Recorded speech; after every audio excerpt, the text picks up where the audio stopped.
नमस्कार। आज हम अमेरिकी इतिहास के एक काफ़ी अहम अध्याय पर नज़र डाल रहे हैं। ये बात है 2025 की, लेकिन इसकी गूंज शायद आज भी सुनाई देती है। हमारे पास जो जानकारी है वो उस साल के सबसे बड़े विरोध प्रदर्शनों में से एक की तस्वीर पेश करती है। इसे नो किंग्स आंदोलन के नाम से जाना गया। बिल्कुल, और इसकी शुरुआत हुई थी, जहां तक हमें पता है, वॉशिंगटन डीसी में। राष्ट्रपति ट्रंप का जन्मदिन और फ्लैग डे, उस मौके पर एक भव्य सैन्य परेड रखी गई थी। अब देखिए, बाहर से तो ये एक राष्ट्रीय गौरव का प्रदर्शन लग रहा था, लेकिन इसने अनजाने में ही जैसे एक राष्ट्रव्यापी विरोध की चिंगारी भड़का दी। हाँ, बिल्कुल। ये परेड सिर्फ एक इवेंट बनकर नहीं रह गई। जो जानकारी हमारे पास है उसके हिसाब से तो इसने पूरे देश में रिएक्शंस की एक लहर पैदा कर दी। करीब 2000 से ज्यादा शहरों में, आप सोचिए, लोग सड़कों पर उतर आए। ये नंबर अपने आप में काफी बड़ा है। और उनका नारा भी बहुत सीधा और शक्तिशाली था। No thrones, no crowns, no kings. यानी ना कोई सिंहासन, ना ताज, ना राजा। बिल्कुल। ये सिर्फ नारे नहीं थे, ये उस वक्त की सरकार और खासतौर पर राष्ट्रपति ट्रंप की नीतियों और कह सकते हैं उस सोच के खिलाफ एक सीधी चुनौती थी, जिसे कई लोग डेमोक्रेसी के लिए खतरा मान रहे थे। तो ये किसी एक पॉलिसी का विरोध नहीं था, ये कुछ और ज्यादा बड़ा था। ऐसा लग रहा है कि ये सत्ता के केंद्रीकरण या शायद राष्ट्रपति के बढ़ते अधिकारों के खिलाफ एक व्यापक असंतोष का प्रतीक बन गया था। और यहां से कहानी और पेचीदा होती है, खासकर जब हम लॉस एंजलिस की तरफ देखते हैं। सही कहा आपने। लॉस एंजलिस में, वहां हालात काफी विस्फोटक हो गए थे। पता चलता है कि इमिग्रेशन एंड कस्टम्स एनफोर्समेंट, मतलब ICE, उसकी कुछ कार्रवाइयों के बाद, खासकर जो इमिग्रेंट समुदायों में छापेमारी हुई, उसके बाद वहां गुस्सा और ज्यादा भड़क गया।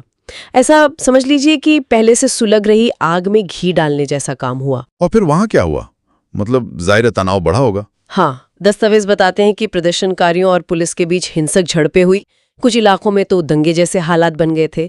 स्थिति इतनी बिगड़ी कि रिपोर्ट्स के अनुसार राष्ट्रपति ट्रंप ने कानून व्यवस्था बनाए रखने के लिए लगभग 2000 नेशनल गार्ड सैनिकों और मरीन्स को लॉस एंजल्स भेजने का ऑर्डर दिया। ये एक बहुत बड़ा स्टेप था, सेना को अपने ही नागरिकों के खिलाफ तैनात करना।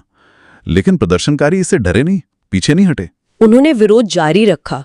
कुछ जगहों पर अमेरिकी झंडे जलाने की भी खबरें आईं, और उनके नारे अब और ज्यादा तेज हो गए थे। Ice out of LA, Trump out of LA, और सोशल मीडिया पर #नो किंग्स हैशटैग जो था वो ट्रेंड कर रहा था। ये दिखा रहा था कि सिर्फ LA की बात नहीं, ये पूरे देश में एक भावना फैल रही थी।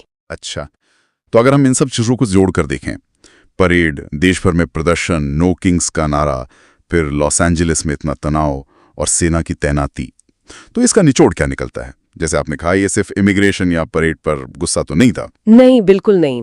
जो सामग्री हमारे पास है वो इसे कहीं ज्यादा गहरे मुद्दे से जोड़ती है।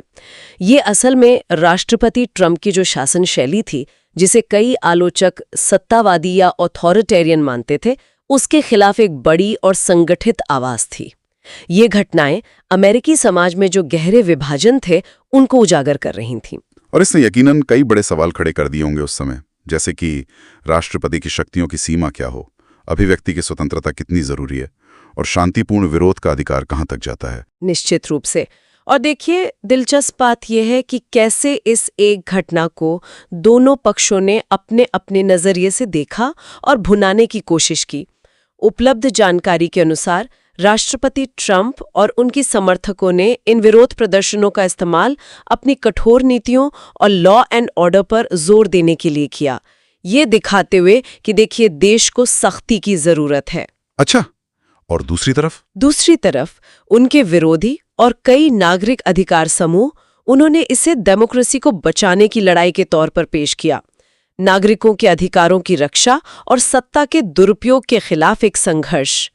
तो एक ही घटना, लेकिन दो बिल्कुल अलग अलग व्याख्याएं। ये शायद उस समय के पोलराइजेशन का सबसे साफ उदाहरण था। हाँ, ये बिल्कुल साफ दिख रहा है। और ये भी दिखाता है कि कैसे राष्ट्रीय प्रतीक, जैसे कि सैन्य परेड या झंडा, अलग अलग लोगों के लिए कितने अलग मायने रख सकते हैं, और कैसे उन्हें राजनीतिक हथियार के तौर पर भी इस्तेमाल किया जा सकता है। बिल्कुल सही। तो संक्षेप में कहें तो 2025 की वो गर्मियों की घटनाएं जो एक सैन्य परेड से शुरू हुई, वो नो किंग्स आंदोलन के रूप में पूरे अमेरिका में फैल गई। लॉस एंजलिस में इसने हिंसक रूप लिया और इसने लोकतंत्र, सत्ता और नागरिक अधिकारों पर एक तीखी राष्ट्रीय बहस छेड़ दी। हाँ, और यहाँ एक बात और सोचने पर मजबूर करती है कि ये घटनाएं सिर्फ उस वक्त की उथल-पुथल का किस्सा नहीं है।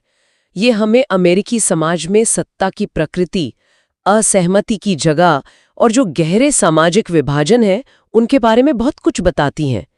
अक्सर इस तरह के बड़े जन आंदोलन सिर्फ उस समय की घटनाओं पर ही नहीं, बल्कि आने वाले वक्त की राजनीति और समाज की दिशा पर भी गहरा असर छोड़ जाते हैं। सोचने वाली बात यह है कि उस आंदोलन की विरासत आज कैसे नजर आती है।